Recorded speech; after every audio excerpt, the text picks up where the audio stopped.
तर ती होऊ द्या ना सुरू. राज ठाकरे आणि फडणवीस हे अनेकदा भेटलेले आहेत. हा पहिला विषय. गणपतीचे दिवस आहेत, घरोघर गणपती येत असतात. कदाचित ते गणपतीचं आमंत्रण द्यायला गेले असतील, राज्यासंदर्भातले काही प्रश्न असतील. ज्या पद्धतीनं फडणवीस यांच्या काळात काल मुंबई बुडाली का? 2 दिवस मुंबई बुडते आहे. मुंबई, ठाणे, नाशिकसारखी शहरं बुडाली. राज्याच्या प्रश्नांवर त्यांची काही चर्चा सुरू असेल, त्याच्यामध्ये एवढं त्रास करून घ्यायची गरज नाही कोणाला. आम्हाला त्रास झाला आहे का? नाही, आम्हाला माहिती आहे काय आहे ते. काय नक्की सर? कशाला सांगू? आम्हाला माहिती आहे. भेटतात. महाराष्ट्राच्या राजकारणामध्ये मुख्यमंत्र्यांना विरोधी पक्षाचे नेते भेटत असतात. आता इथे आम्हीसुद्धा अनेकदा भेटतो, म्हणून त्याच्यावर चर्चा कशा करता करायची. यापूर्वी ते भेटलेले आहेत, भेटू द्या. भेटीची टायमिंग जे आहे ना, का कोण कशा करता भेटते हे भेटणारे नेतेच सांगू शकतात. मी का भेटलो आणि माझी काय चर्चा झाली. 2 प्रमुख नेते भेटत आहेत, त्यात एक राज्याचे मुख्यमंत्री आहेत आणि एक स्वतः राज ठाकरे आहेत. त्या दोघांमध्ये बंद दारात आता चर्चा सुरू असेल असं तुम्ही म्हणताय. त्यांनीच सांगायला पाहिजे आम्ही का भेटलो. आणि मला असं वाटतं की राज ठाकरे यांचा स्वभाव पाहता ते स्पष्ट आणि परखडपणे या भेटीविषयी बोलतील. एक शंका उपस्थित यामुळे होतात की एकीकडे दोन्ही भाऊ एकत्र येताना दिसतात, शिवसेना आणि मनसे, आणि त्याच दरम्यान ते भाजपचे नेते आणि मुख्यमंत्र्यांना भेटतात.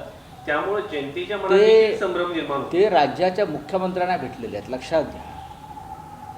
ते राज्याच्या मुख्यमंत्र्यांना भेटलेले आहेत आणि राज्याच्या मुख्यमंत्र्यांना भेटणं हा काही राजकीय अपराध नाही. उद्या माझं काही काम असेल, माननीय उद्धव ठाकरे यांचं काही राज्याचं किंवा सामाजिक काम असेल, तर त्यांनी भेटलं पाहिजे. राज्याचा मुख्यमंत्री हा एका गटाचा किंवा पक्षाचा नसतो. ते 11 कोटी जनतेचे प्रतिनिधी आहेत, ते मुख्यमंत्री आहेत आणि त्यांनीसुद्धा मुख्यमंत्र्यांनी त्या पद्धतीनं वागण्याचा प्रयत्न केला पाहिजे. जसे या देशामधले पंतप्रधान हे भाजपचे पंतप्रधान आहेत असं आम्ही म्हणतो, त्याला कारण आहे. राज्याच्या मुख्यमंत्र्यांनी त्यांची प्रतिमा पुसली पाहिजे की मी एका पक्षाचा किंवा एका गटाचा मुख्यमंत्री आहे. आता शिंदेचे लोक त्यांना मुख्यमंत्री मानायला तयार नाहीत. ते अजून एकनाथ शिंदेना मुख्यमंत्री मानतात. असं नाही चालणार. देवेंद्र फडणवीस हे महाराष्ट्राचे मुख्यमंत्री आहेत असं आम्ही मानतो. सर, बेस्टच्या निवडणुकीमध्ये ज्या पद्धतीने ठाकरेंना दोन्ही ठाकरेंच्या आकडे बघायला मिळाले, दोन्ही ठाकरेंचा पराभवच एक प्रकारे झालाय असं मुख्यमंत्र्यांनीही म्हटलेलं आहे. हो, त्या पार्श्वभूमीवरती ही भेट होती. तुम्ही काय एवढं गांभीर्याने घेताय ते बेस्ट वगैरे? अहो, एका पतपिढीची निवडणूक आहे ती काय महाराष्ट्राची लोकसभेची महानगरपालिकेची निवडणूक आहे का? आम्हाला त्या पतपेढीत नक्की कोण मतदार आहे तेही माहीत नाही. एक लक्षात घ्या, ही पतपेढी आहे. पतपेढीमध्ये काही लोक एकत्र आले, निवडणूक लढले असतील. बरं, ती का आमच्याकडे होती का? नाही. मला त्याच्याविषयी अजिबात माहिती नाही. मी वारंवार सांगतो, हे विषय दिल्लीत चर्चेचे नाही आहेत ना. हे BSTच्या एखाद्या बस आग्रामधली चर्चा आहे. तुम्ही त्याला इतकं भव्य स्वरूप देताय. मला माहीत नाही. परत सांगतोय, मला विषयच माहीत नाही. कारण महापालिकेसंदर्भातल्या कोणत्या विषयावर मी कधी चर्चा करत नाही. तो माझा विषय नाही. त्यासाठी आमचे वेगळे लोक आहेत, वेगळे प्रवक्ते आहेत. ज्यांनी ती निवडणूक ज्यांच्या नेतृत्वाखाली लढली, तुम्ही त्यांनाही प्रश्न विचारले पाहिजे. मला इथे उत्तरच माझ्याकडे नाही आहे, कारण मला विषयच माहीत नाही. तुम्ही संजय शिरसाटांचा 2 दिवसापूर्वी विषय मांडला होता. त्याच्यामध्ये गणेश नाईकांनी हे सगळे कागदपत्र विरोधी पक्षांना देण्याचं काम केलं आहे आणि ते शिंदे विरोधात काम करतात असा एक सूर पाहिला. मला माहीत नाही. मुळात 50,000 कोटीचा भ्रष्टाचार झाला आहे की नाही याचं उत्तर द्या. दिवलकर यांना बेकायदेशीर पद्धतीने सर्वोच्च न्यायालयाचा आदेश डावलून ते कायदेशीर हकदार नसताना 5,000 एकर जमीन, वनजमीन ज्या पद्धतीनं 25 दिवसात देण्याचा उपक्रम सिडकोचे अध्यक्ष संजय शिरसाट यांनी केला, हे सगळे त्यांचे आदेश, हे सरकारी कागद दप्तर हे जनतेसाठी खुलं आहे. गणेश नाईकांवरती कशा करा? तुम्ही भ्रष्टाचार केलेला आहे आणि जो नवीन कायदा अमित शहा आणू इच्छित आहेत मंत्र्यांना अटक करून तुरुंगात टाकण्याचा, तर तो पहिला प्रयोग संजय सिरसाट यांच्यावरती व्हायला पाहिजे. पहिला प्रयोग हा संजय सिरसाट यांच्यावरती व्हायला पाहिजे. गणेश नाईक हे त्या भागातले प्रमुख नेते आहेत, ते भाजपचे मंत्री आहेत. हे तुम्ही स्थानिक राजकारण कशा करता? 50,000 कोटीचा भूखंड घोटाळा हा महाराष्ट्रातला ऐतिहासिक भूखंड घोटाळा. आणि आता मुंबईत गेल्यावरती त्या संदर्भात या विषयावरती काय करायचं याच्यावरती आमची चर्चा झालेली आहे. वरिष्ठ नेतृत्वात मग राष्ट्रवादी काँग्रेसचे असतील. काल माननीय शरद पवार साहेबांनी सुद्धा त्या संदर्भातले कागदपत्र मागवून घेतले माझ्याकडे. काल माननीय शरद पवार साहेबांना सुद्धा धक्का बसला आहे वाचून ऐकून. त्यांनी काल माझ्याकडून या संदर्भातले सगळे कागदपत्र ही स्वतः मागवून घेतले. ते पुन्हा तेही अमित शहाची भेट घेणार आहात. तुम्ही जसं पत्र लिहून अमित शहाना ती हँडओव्हर केली होती कागदपत्र 2 दिवसांपूर्वी केले ना. संसदेत भेटल्याच्या नंतर शरद पवार मला माहीत, हे मी कसं काय सांगतो. पण या सगळ्या प्रकरणामध्ये गणेश नाईकांची तक्रार थेट दिल्लीपर्यंत करण्यात आलेली आहे. त्यांनी हे सगळं प्रकरण काढलेलं आहे. अहो, प्रश्न इतकाच आहे, 50,000 कोटीचा घोटाळा झाला आहे की नाही हा प्रश्न आहे. कागद कुठून आले आणि स्फोट कुठून झाला हा विषयच नाही आहे. आपण शेण खाल्लं की नाही, आपण शेण खाल्ल्याचे तुमच्या तोंडाला वास, स्वतः शेण खायचं आणि दुसऱ्याच्या तोंडाला वास घ्यायचा, हे काय चाललं आहे? 50,000 कोटीचा घोटाळा झालेला आहे. त्यातले 20,000 कोटी एकनाथ शिंदे, संजय सिरसाट यांना मिळालेले आहेत. त्यातले 10,000 कोटी दिल्लीतल्या बॉसपर्यंत आलेत असं त्यांचेच लोक सांगत आहेत. याच्यामुळे याच्यात सगळ्यात जास्त बदनामी अमित शहांची झालेली आहे, हे मी त्यांना स्वतः सांगितलेलं आहे.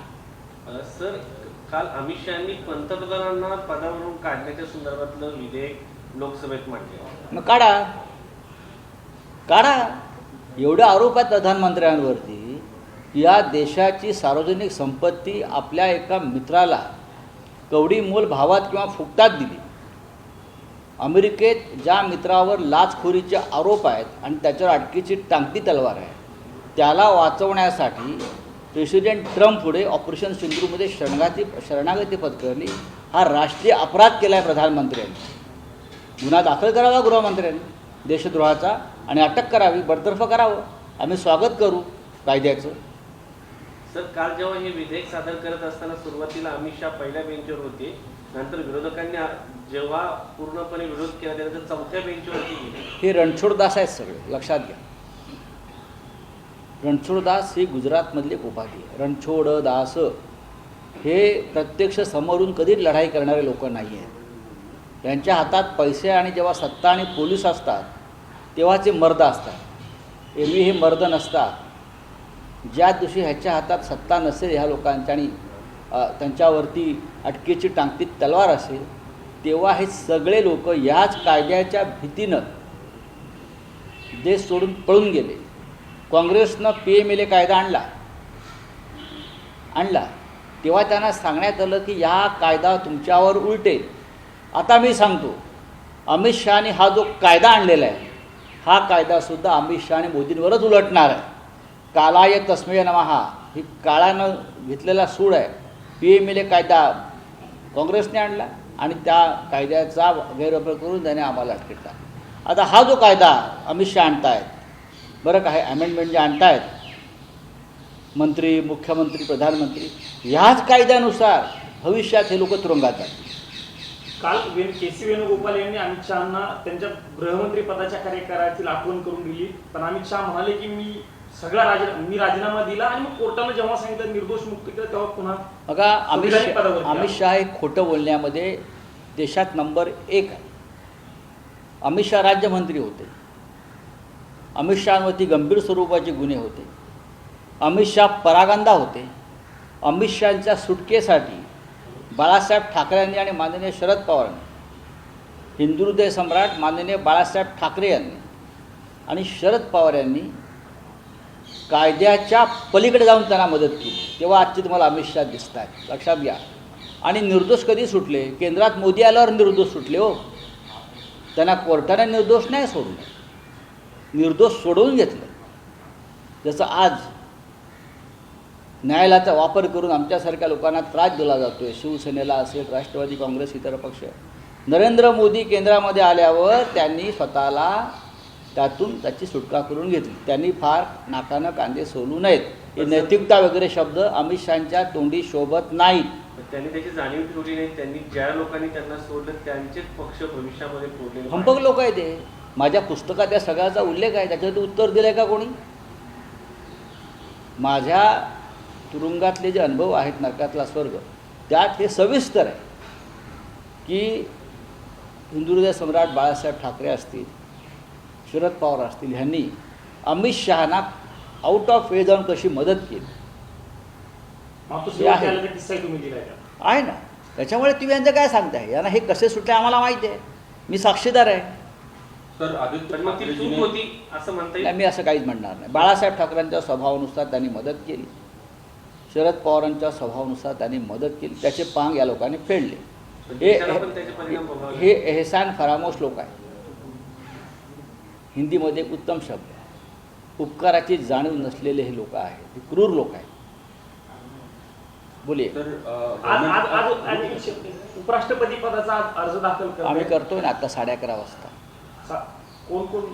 11:30 वाजता सर्व विरोधी पक्षाचे संयुक्त उमेदवार बी सुदर्शन रेड्डी यांचा उमेदवारी अर्ज उपराष्ट्रपती पदाचा आम्ही दाखल करू आणि सगळ्या विरोधी पक्ष यावेळेला एकत्र असणार आहे. सर गवर्नमेंट बार बार कह रही है कि blood end water can not flow together, लेकिन आदित्य ठाकरे जी ने इसी बात पे कमेंट किया है कि बीसीसीआई की तरफ से मैच करा रही है पाकिस्तान से, एनसीईआरटी में सिलेबस आपको लोग चेंज कर रहे हैं, पहलगाम डाल रहे हैं, लेकिन अब बीसीसीआई मैच खेल रही है. कब आपको नहीं लग रहा है आप? आदित्य ठाकरे जी ने सही मुद्दा उठाया है और हम लोग भी बार बार यही मुद्दा उठाते हैं. हाँ, पानी और खून एक साथ नहीं बहेगा तो खून और क्रिकेट एक साथ चलेगा. हाँ, ऑपरेशन सिंदूर आपने रोक दिया प्रेसिडेंट ट्रम्प के दबाव में. क्रिकेट खेल रहे हो आप और क्रिकेट का मुखिया कौन है? तो नरेंद्र मोदी का ही चहेता गुजरात का सुपुत्र अमित शाह का बेटा, वो क्रिकेट का मुखिया है और उनके नेतृत्व में हम पाकिस्तान के साथ क्रिकेट खेल रहे हैं. तो बताना चाहता हूँ. और यहाँ हमको नैतिकता के पाठ पढ़ा रहे हैं ये लोग. नैतिकता, राष्ट्रभक्ति के पाठ हमको उनसे पढ़ना है. ये दुर्दैव है हमारा. इसी बैड लक ऑफ कंट्री. जिस तरह से सर कल बिल इंट्रोड्यूस किया गया, उसको सेलेक्ट कमेटी में भेजा गया, किस तरह से आपका क्या कहना है? पार्टी का अलग अगर ये बिल को मंजूरी कर देनी है तो सबसे पहले बिल मंजूर होने से पहले गृह मंत्रालय ने एकनाथ शिंदे, अशोक चव्हाण, हेमंत विश्व शर्मा, प्रधानमंत्री मोदी जी, उनके ऊपर आपराधिक जो मामले हो सकते हैं या है उसको चालना देनी चाहिए. प्रधानमंत्री ने अपने मित्र को, अपने दोस्त को पूरा देश बेच दिया है. अमेरिका गौतम अडानी के ऊपर जो कानूनन वहाँ जो कार्रवाई चल रही है वो रोकने के लिए प्रेसिडेंट ट्रम्प से सौदा कर दिया लोगों ने और ऑपरेशन सिंदूर से पीछे हट गए. ये कितना बड़ा अपराध है. प्रधानमंत्री को बरतरफ करना है तो इस मुद्दे पर बरतरफ करना चाहिए. अमित शाह क्या बड़ी बड़ी बातें करते हैं, नैतिकता की बातें अमित शाह जी करते हैं. उनको शोभा देता है नैतिकता की बातें करने में. जिसको जेल में डालने वाले थे, चक्की पिसिंग वाला मामला कल आया था ना, वो अपने सरकार में लेकर बैठे हैं. हाँ, भ्रष्ट सभी देश के सभी भ्रष्ट लोगों को, सभी व्यभिचारी लोगों को, हत्यारे, गुंडे, बलात्कारी अपने पार्टी में लेकर ये हमको नैतिकता के पाठ ये लोग पढ़ा रहे हैं. ये ढोंगी लोग हैं, भंपक लोग हैं. उनके ऊपर विश्वास मत रखिए. जल्दी ही ये लोग देश छोड़कर भागने वाले हैं. मार्क माय वर्ड्स. देखो ये कैसे भागते हैं, भागम भाग करने वाले. Thank you. सर देवेंद्र फडणवीसांकडे महाराष्ट्रातील सगळ्या विरोधी पक्षांच्या नेत्यांना बोलण्याची जबाबदारी दिलेली आहे. इंडिया उपराष्ट्रपती पदाची निवडणूक चालू. बोलू द्या ना त्यांना. बोलायला काय, लोकशाही आहे. तुमच्याशी चर्चा केली काही? हो, फडणवीसांचा फोन आला होता. राजनाथ सिंग, देवेंद्र फडणवीस यांचे फोन माननीय उद्धव ठाकरे साहेबांना आलेले आहेत. त्यांनी मतांसाठी विनवणी केलेली आहे. इतरांना सुद्धा केले असतील. त्यांचं कामच आहे. संजय शिरसाट लंडनच्या दौऱ्यावर गेले मला माहीत नाही. मला माहीत ते मंगळवार पण जातील.